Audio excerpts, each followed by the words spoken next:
नमस्कार दोस्तों, स्वागत है आपका अंडरस्टैंड मेडिकल में। और आज हम देखेंगे आईसीपी के सबसे इम्पोर्टेंट टॉपिक है। हमारे एग्जाम में बहुत पूछता है क्या होता है और क्या क्या चीज़ें मैनेज करना है। बहुत जल्द देखेंगे, 3 मिनट के अंदर देखेंगे। आईसीपी क्या होता है? आईसीपी का मतलब होता है इंट्राक्रैनियल प्रेशर, यानी हमारे दिमाग के अंदर प्रेशर बढ़ गया है, उसको हम आईसीपी कहते हैं। दूसरा नंबर सवाल, अगर आईसीपी मतलब बढ़ जाता है तो इसका मतलब क्या होता है?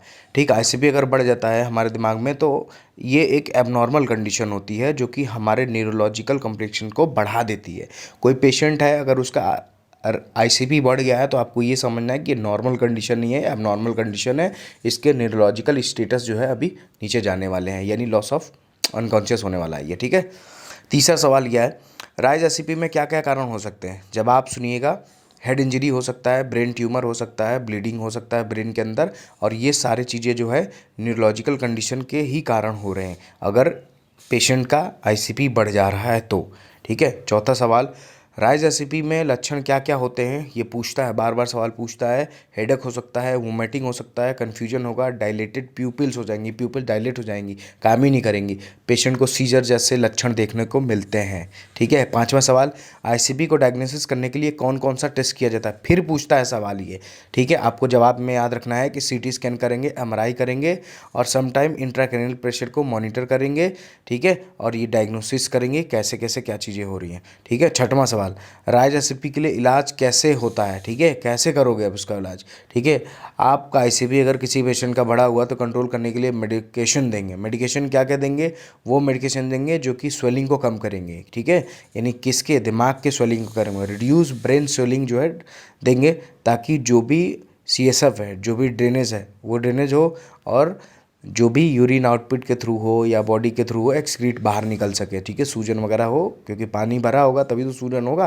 ठीक है। तो ये सब बाहर निकालने के लिए दवाएं कुछ यूज़ करेंगे, मैनिटॉल वगैरह जो है ये सब यूज़ करते हैं ज़्यादातर आईसीपी में। ठीक है।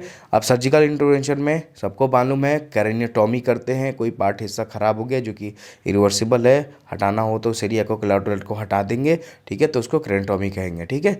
ठीक है। सातवां सवाल क्या है, राइज एसबी के पेशेंट में क्या क्या मॉनिटर किया जाता है? फिर सवाल पूछता है। आपको सबसे पहले ध्यान रखना है वाइटल साइन मॉनिटर करो, क्योंकि वाइटल साइन जो है हमारे दिमाग से ही मॉनिटर करता है।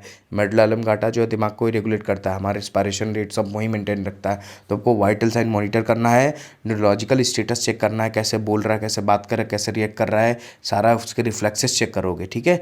ये सारा चीज़ आपको मॉनिटर करने है। आठवां सवाल क्या है, आईसीपी कंट्रोल क्यों ज़रूरी है? अगर नहीं करोगे तो क्या हो जाएगा भाई? अरे नहीं करेंगे तो मर जाएगा ना, कि उसके दिमाग के अंदर प्रेशर बढ़ गया तो बचेगा ही नहीं, वो डेथ का खतरा हो जाएगा, वो तो पेशेंट को हम बचा नहीं पाएंगे। इसलिए ऐसा सवाल कभी पूछने का नहीं कि अगर नहीं कंट्रोल किए तो क्या कर लोगे, क्या दिक्कत हो जाएगी। अरे बहुत दिक्कत हो जाएगी, मर जाएगा वो। नौवां सवाल क्या है, राइज एसिड में लॉन्ग टर्म इफेक्ट क्या हो सकता है? अब इफेक्ट पूछ दिया, क्या हो सकता है? अब आप खुद सोचो, अगर किसी का आईसीपी बढ़ा हुआ है, अगर नहीं कंट्रोल करोगे, मान लो कोई ऐसी हॉस्पिटल में कोई एडमिट कर दिया है किसी को, ऐसे मरीज को, बहुत लोग अवेयर नहीं है कि आईसीपी वाला पेशेंट है, तो क्या दिक्कत हो जाएगी? दिक्कत हो जाएगी, बहुत दिक्कत हो जाएगी। उसके दिमाग जो है परमानेंट ब्रेन डैमेज होगा।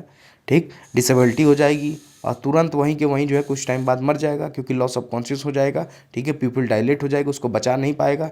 ठीक, तो इसलिए जो है भाई बहुत ज़रूरी है कि उसके लॉन्ग टर्म इफेक्ट बहुत खतरनाक होता है, वो नॉर्मल हल्के में लेने वाली बात नहीं है। ठीक, कि कोई कह दे कोई बात नहीं है, लो बुखार वाली दवा है खा लो, ऐसा कुछ नहीं है। राइज भी बहुत बड़ी बात है, बहुत सीरियस कंडीशन होती है। ठीक।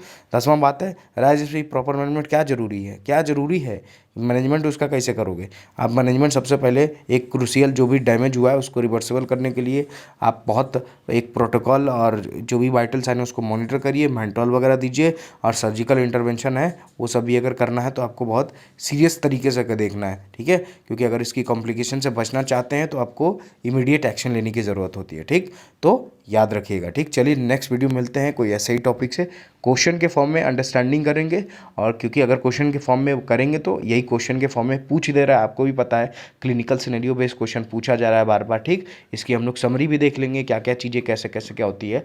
ऑलमोस्ट मैंने कवर की है, बाकी जो छूटा होगा वो तो आप कवर पहले से किए हो, लेकिन आपको छोटे टाइम में मैं बहुत चीज़ें बताने की कोशिश कर रहा हूँ, ताकि आप बहुत अच्छे से अंडरस्टैंडिंग कर लो, ताकि आपके सवाल बहुत ज़्यादा सही हो और आप जो जल्दी से जल्दी रैंक लाओ और अपनी जॉब लेके जाओ। ठीक है। तो चलिए, अच्छा लगा हो तो चैनल सब्सक्राइब करिए, मैं बोलता नहीं हूँ, मैं बोलना पड़ रहा है।